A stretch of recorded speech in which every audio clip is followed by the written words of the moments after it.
नमस्कार, जय गुरु ब्रह्म। मैं डॉक्टर मुकुंद चंद्र नागर, आप सभी का शुभचिंतक, ज्योतिष और अध्यात्म का मार्गदर्शक। आज मैं आप सभी के लिए हमारे सनातन धर्म का, हमारे हिंदू धर्म का एक अध्यात्म प्राप्ति का एक बहुत बड़ा जो अवसर है, इनके बारे में चर्चा करूंगा। जी हाँ, मैं आज बात करने जा रहा हूं चातुर्मास की। चातुर्मास का अर्थ क्या है, चातुर्मास कैसे किया जा सकता है, इसके क्या रूल्स है, चातुर्मास किस भगवान से जुड़ा हुआ है, 2025 में चातुर्मास का प्रारंभ कब होता है और पूर्ण कब होता है, इनकी जानकारी दोस्तों आज हम इस वीडियो में लेंगे। जब स्वयं भगवान विष्णु योग निद्रा में चले जाते हैं, तब संत, साधु, श्रद्धालु इस समय को साधना, तपस्या और आत्मचिंतन के लिए इस समय को श्रेष्ठ मानते हैं। तो आइए जानते हैं 2025 का जो चातुर्मास का प्रारंभ कब हो रहा है, इसका महत्व क्या है और चातुर्मास अगर हम करते हैं तो इनके क्या क्या रूल्स हैं। तो सबसे पहले हम चातुर्मास का जो अर्थ है वो जानते हैं। चातुर्मास का अर्थ होता है 4 महीने की अवधि। यह हर वर्ष आषाढ़ शुक्ल पक्ष की एकादशी, जिसको देवपोढ़ी यानी कि देव लोग शयन करने के लिए जाते हैं, इस दिन से इसकी शुरुआत होती है, यानी कि आषाढ़ शुक्ल पक्ष की एकादशी के दिन। और इस काल में भगवान विष्णु क्षीर सागर में योग निद्रा में रहते हैं और सृष्टि का संचालन उस समय देवगणों की बजाय धर्म और तपस्वियों की शक्ति से होता है। इसीलिए यह समय जो है अध्यात्म, व्रत और नियम, उपवास और साधना का एक विशेष काल माना जाता है। इस साल चातुर्मास जो है वो 6 जुलाई आषाढ़ शुक्ल पक्ष की एकादशी से इसका प्रारंभ हो रहा है और कार्तिक शुक्ल पक्षी एकादशी, जिसको प्रबोधनी एकादशी भी वे कहते हैं, तुलसी विवाह भी उस दिन होता है 1 नवंबर 2025 को। उस दिन चातुर्मास का जो समय है, जो इसकी अवधि है, वो पूर्ण हो जाती है। तो इस 4 मास की जो अवधि है, इसमें हमें अध्यात्म प्राप्ति के लिए क्या करना चाहिए। तो सबसे पहले नियमित रूप से प्रातःकाल उठकर ध्यान और पूजन करना चाहिए। सबसे पहले ध्यान में, पूजन में क्या करेंगे, भगवान गणेश जी की पूजा करेंगे, माता पिता की पूजन करेंगे, आपके सद्गुरु की पूजन करेंगे, आपके कुलदेवता की पूजन करेंगे और आपके सद्गुरु ने जो मंत्र दिया है वो मंत्र जितना ज़्यादा हो सके इतना उस समय में हम करेंगे। हो सके तो उस वक्त खुले कपड़े पहनने चाहिए।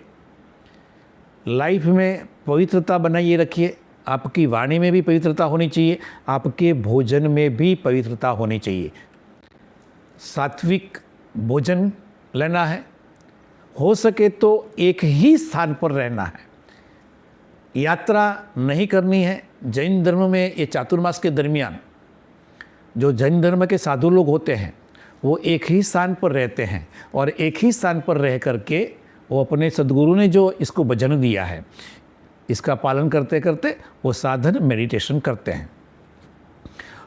चातुर्मास के दरमियान धार्मिक ग्रंथों का पठन करना चाहिए। खासकर श्रीमद् भगवद गीता है या तो श्रीमद् भागवत है, इसका नियमित पठन करना चाहिए। दान, सेवा और ब्रह्मचर्य का पालन भी करना चाहिए। कोई गरीब व्यक्ति को, चिड़िया को, चिटिया को, गाय को खाना खिलाना चाहिए। और साथ में ब्रह्मचर्य का पालन करना भी इतना जरूरी है। अब इस समय हमें विवाह, गृह प्रवेश, मुंडन जैसे मांगलिक कार्य, लहसुन, मांसाहार और सब शराब, इसका सेवन नहीं करना चाहिए। क्रोध नहीं करना चाहिए, आलस्य का त्याग करना चाहिए और मोह का अतिक्रमण नहीं होना चाहिए, और हो सके तो अनावश्यक यात्राएं भी नहीं करना है। चातुर्मास जो है वो हमें एक अनुशासन सिखाता है। इस काल में हमें हमारी आत्मा से जुड़ने, मानसिक रूप से और आध्यात्मिक रूप से एक ऊर्जा प्राप्त करने का हमें एक अवसर एक चातुर्मास प्रदान करता है।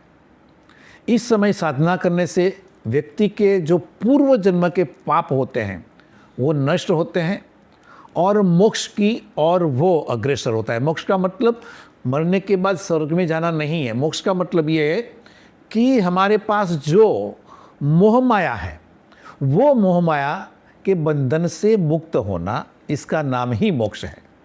संत महापुरुषों का कहना है कि यदि आप चातुर्मास में नियम पूर्वक आचरण करते हैं तो वर्ष भर के सारे दोष और विघ्न समाप्त हो जाते हैं।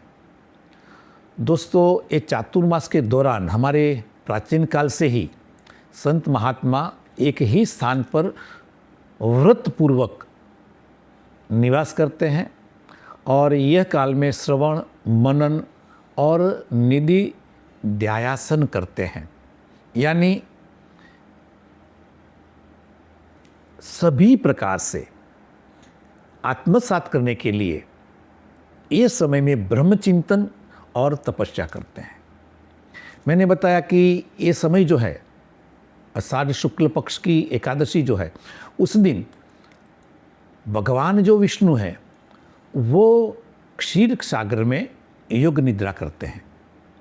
दोस्तों, योग निद्रा का मतलब ये है हमारे लिए, हमारे मनुष्य के लिए, मैं भगवान की बात नहीं कर रहा हूँ, लेकिन सोते वक्त आपके सद्गुरु ने जो आपको मंत्र दिया है वो मंत्र का नाम स्मरण करते करते जो निद्रा आती है वो निद्रा को योग निद्रा कहते हैं। और फिर वो चाहे आप 1 घंटे की निद्रा करें चाहे 4 घंटे की निद्रा करें, आपकी जो बॉडी है वो पूरी स्फूर्तिमय रहती है। तो आइए इस चतुर्मास में हम सब मिलकर एक संकल्प लें कि हमें हमारे सनातन धर्म और साधना में अपने जीवन को अधिक से अधिक पवित्र बनाएं और भगवान विष्णु की कृपा हम सब पर जीवन में सुख, शांति और सद्बुद्धि लाए। अगर आपको ये जानकारी उपयोगी लगी हो तो प्लीज़ इस वीडियो को लाइक कीजिए, सब्सक्राइब कीजिए, शेयर कीजिए और हमारी चैनल आपके सभी रिलेटिव्स को पहुंचाइए। दोस्तों, मेरा ये वैदिक ज्ञान यज्ञ है, ज्योतिष और अध्यात्म के बारे में बताता हूँ। इनके बाद भी मैं अध्यात्म प्राप्ति के लिए जो मेरी 43 ईयर्स की ज्योतिष की और अध्यात्म की यात्रा रही है, इन पर मैं वीडियो लेकर के आऊँगा। तो प्लीज़ आप सब्सक्राइब कीजिएगा। धन्यवाद। ओम नमः भगवते वासुदेवाय।